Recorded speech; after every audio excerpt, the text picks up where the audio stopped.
Yeah, I would like to start with economic growth projection because for Viksit Bharat, you have suggested that 8% growth is required for at least a decade or two. So, what needs to be done to achieve that growth? Because sub 7% growth is projected for the two consecutive year. True. So, what needs to be done to go to that 8 level? that's exactly what the survey is about by focusing on deregulation as one aspect, building on internal capacities through physical infrastructure, soft infrastructure, deregulating even agriculture, and investing in mental health along with physical health, skilling, and boosting MSME presence in the economy, manufacturing. These are all the avenues by which we reach that aspirational growth rate of 8%. Okay, so when is it feasible, given that the kind of reform history that we have? So why when we are going to that level? It's difficult for me to put a timeline on it. Okay, so what kind of deregulation you expect at the state level, sir? How crucial is that? That's exactly what we have spelled out in chapter 5 and also in chapter 12 of the economic survey. This is related to the factors of production, land and labor, basically bringing down the fixed cost of operations. And sir, what is keeping the private investors away? Because we see that there has been push to capex from the government, but private are not coming. And you have suggested measures in the previous surveys also. So what is Oh, no. keeping them up? Yeah, private sector is indeed investing. I mean, but maybe the pace of such investments isn't exactly what we are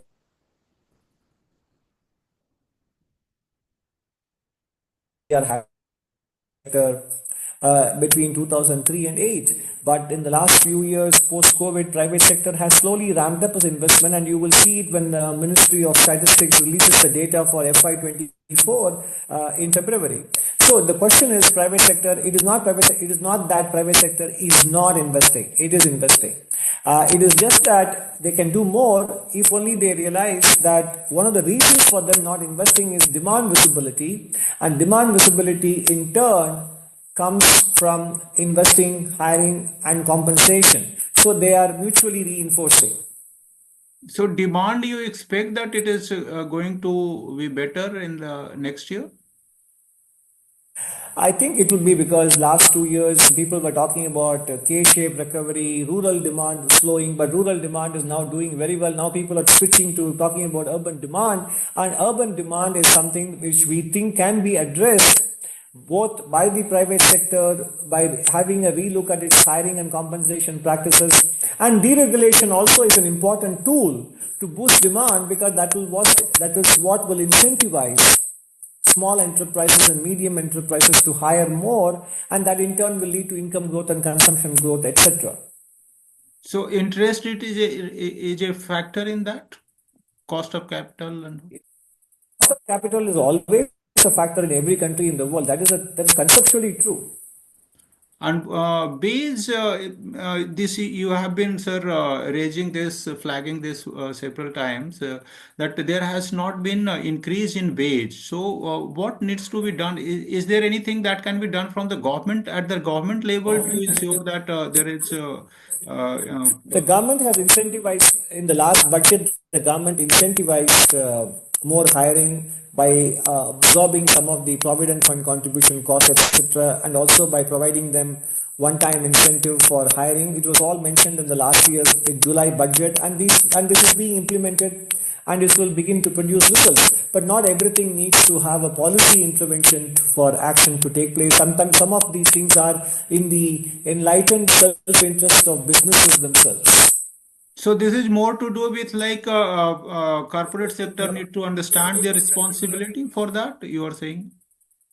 It's not about responsibility. I said private sector, which consists of households and businesses, as I've been explaining, is a closed loop system. public sector, which is the government, fiscal policy, and external demand or exogenous. And in an endogenous system which consists of households and enterprises, actions of one can influence the other and vice versa. They both can reinforce each other positively or negatively. That is what I'm talking about. Sir, on the stock market, there is the survey flags that there is some risk. From the US, what is happening, and if there is possible correction over there, it can have cascading effect on India. So, how big is the risk for the retail investor, and what is your suggestion for them? There is no suggestion. I mean, investment suggestions are not for the economic survey to make. We are not offering investment advice here. I mean, and how big is the risk? It's difficult to quantify that. I think I mean, markets can always remain at a particular level even after many investment strategists or investors have concluded that it is overpriced or not. So I don't have a particular estimate of when it would happen and how much it would have an impact on, and therefore it all depends on each individual's exposure to the market, etc., and their own risk appetite and their own balance sheet levels, etc. If those considerations, and therefore the answer to your questions will have to be based on such very minute quantification which we don't have. But there is need to be more caution from the retail investor, like smaller, those who have. Yeah. Look, I mean, our job is to put the information out there and the analysis out there, and it is, and this economic survey is not about offering investment advice. Sir, in last survey also you talked about welcoming investment from China. So, what is the status on that one that we should be I allowed? mean, these things don't happen so quickly, and a lot of efforts and policy discussions are going on between the two countries, as you may be aware. And it will take effort. And investments are India is open to investments from every other country as well, and every other in many sectors as well. And all that the survey said was last survey said was we need to strike the right balance between the two, between trade, between imports and investments. And technology also, there should be more collaboration with India and China. Again, I think it is a matter for the private sector and different sectors to decide whether they can source a technology from one country or there are alternatives available, and therefore which one is cost effective, etc. Again, these are all individual enterprise level decisions. And it has also talked about, sir, AI, and AI. There is obviously a lot of attention on DeepSeek and all. So you think that what China is doing, like India is also known for developing technology which is cost effective. So it's more to learning from China's experience in that AI and new technology. That is not the focus of the chapter on AI. It is the focus on what it means for labor and employment, etc. On the technology side, recently the information technology minister has been talking about it, and that is not the focus of this chapter. Okay, and jobs, sir. What is your take that what needs to be done? Again, I think the deployment of AI has not been extensive enough yet for us to be able to assess the implications for the job market in a quantitative manner. All that we are saying is this has to be an important consideration as companies roll out AI in their operations. Okay. Thank you so much, sir. Thank you. Thank you. Thank you. Thanks.